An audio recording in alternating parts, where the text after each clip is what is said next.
باللہ من الشیطان الرجیم بسم اللہ الرحمن الرحیم احسن نقوی۔ آج کا جو ٹاپک ہے وہ بورڈ اس کا ایڈیکسل کا ہے۔ سلیبس اس کا کمپوننٹ جو ہے وہ 3.7 ہے۔ اس کمپوننٹ کا جو مین ٹاپک ہے وہ اسلامک فیسٹیولز ہیں، یعنی عید اور بقرعید، اور یہ ایک حدیث ہے جو کہ اس بارے میں آپ کو پیش کی جا رہی ہے۔ ویڈیو چونکہ ایک ہی ہے تو اس کا اپنا کوئی نمبر نہیں ہے، اور یہ میرا اسلامیات کا چینل سے اسلامیات ہے، اور اس کو آپ سبسکرائب بھی کر دیجئے۔ وہ ویڈیوز کو پوری طرح سے دیکھیں تاکہ پوری طرح اس کا فائدہ اٹھا سکتے ہیں ایگزامینیشن کی تیاری کے لیے۔ کوئی پازیٹیو کمنٹ ہو تو ضرور کیجیے گا اور میری اصلاح بھی کیجیے گا۔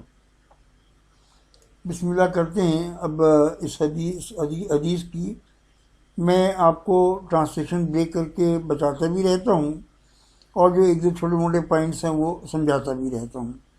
ویسے یہ جو حدیث ہے یہ آسان بھی ہے، اور اس میں کوئی بہت زیادہ ڈیٹیل نہیں ہے۔ قرآن مجید کی جو تفسیر ہوتی ہے اس میں ڈیٹیل تھوڑی سی زیادہ ہوتی ہے۔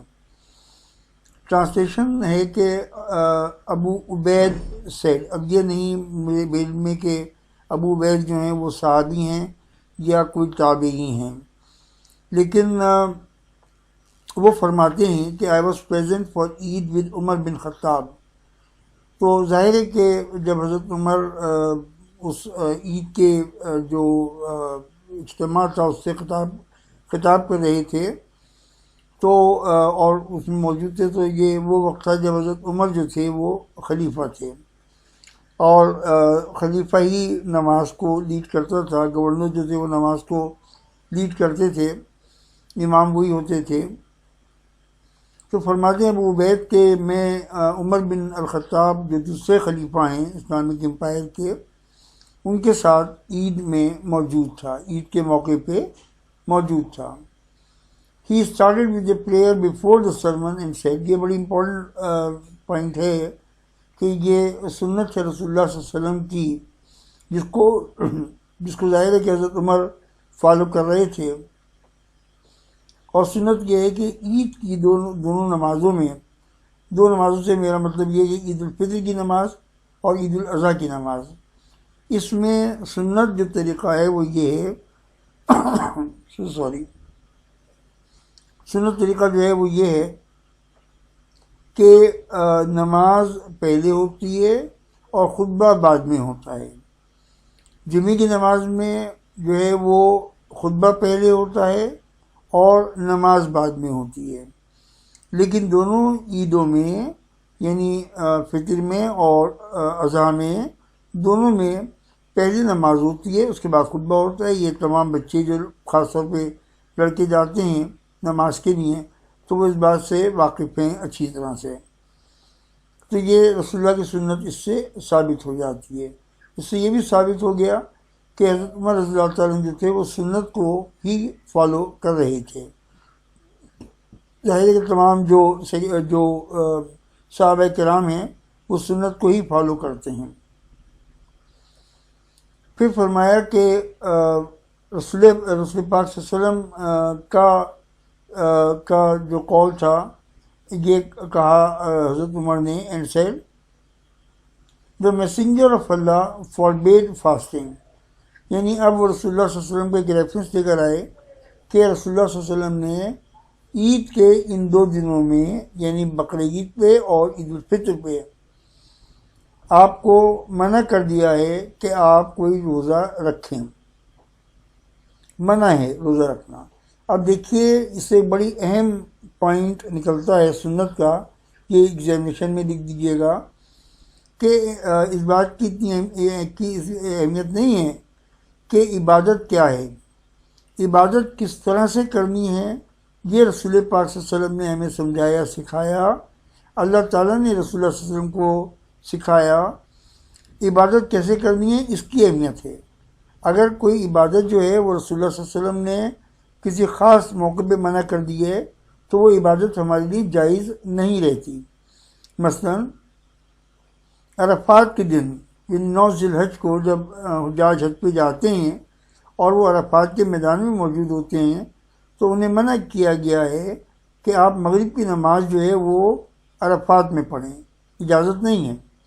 آپ عرفات سے مزدلفہ جائیے، وہاں پہ کوئی بھی وقت ہو، رات کے 9 بجے ہوں، 10 بجے ہوں، 11 بجے ہوں، جو بھی 12 بجے ہوں، جو بھی وقت ہو، وہاں جا کے آپ مغرب کی نماز اور عشاء کی نماز، یہ 2 نمازیں ادا کریں۔ حالانکہ نماز پڑھنے میں کیا برائی کی بات ہے، نماز تو اچھی چیز ہے، لیکن منع کر دیا گیا۔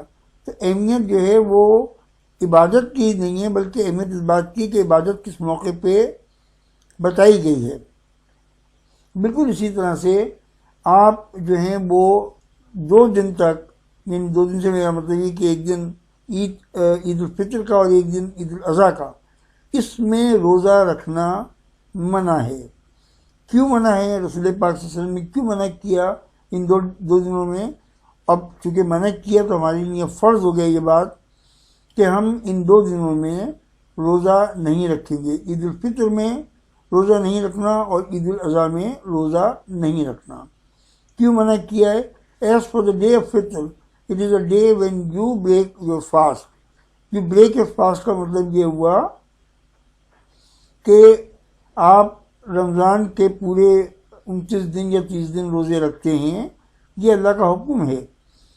لیکن جب رمضان کا مہینہ ختم ہوتا ہے تو اس کے بعد پھر حکم یہ ہے کہ آپ کم سے کم 1 دن کے لیے تو بالکل بھی روزہ نہ رکھیں۔ اور اب آپ نے چونکہ 30 دن تک محنت کی ہے، 29 دن تک محنت کی ہے، تو اللہ کی طرف سے یہ انعام ہے کہ آپ اس میں کھائیں پئیں، دن بھر آپ جو ہے وہ اچھی طرح سے جو شرعی طریقہ ہے اس سے انجوائے کریں۔ اور اس دن روزہ رکھنا منع کر دیا گیا۔ آپ نے 29 روزے رکھے، 30 روزے رکھے، بہترین کام کیا۔ اب مزید جو ہے اس دن کے لیے منع ہو گیا، تو اس سے یہ معلوم ہوا کہ ہم عید الفطر کے دن روزہ نہیں رکھیں گے۔ یہ ایک اللہ تعالیٰ کی طرف سے خوشی کا ایک موقع، خوشی کی بات ہے جو کہ ہمیں تحفے کے طور پہ دی گئی ہے۔ اب روزہ اس دن میں نہیں رکھنا۔ اور پھر فرمایا کہ and on the day of ادا، یعنی عید الاضحیٰ کے دن بھی آپ روزہ نہیں رکھیں گے۔ اور اس دن ہے، یہ دن وہ ہے جس دن آپ تمام مسلمان ساری دنیا میں سیکریفائزز کرتے ہیں، جانوروں کی قربانی کرتے ہیں، اللہ کی خدمت میں پیش کرتے ہیں۔ اور یہ دن ہوتا ہے جس میں آپ اپنے جانور کا گوشت جو ہے وہ پکائیں، کھائیں اور اس کو انجوائے کریں۔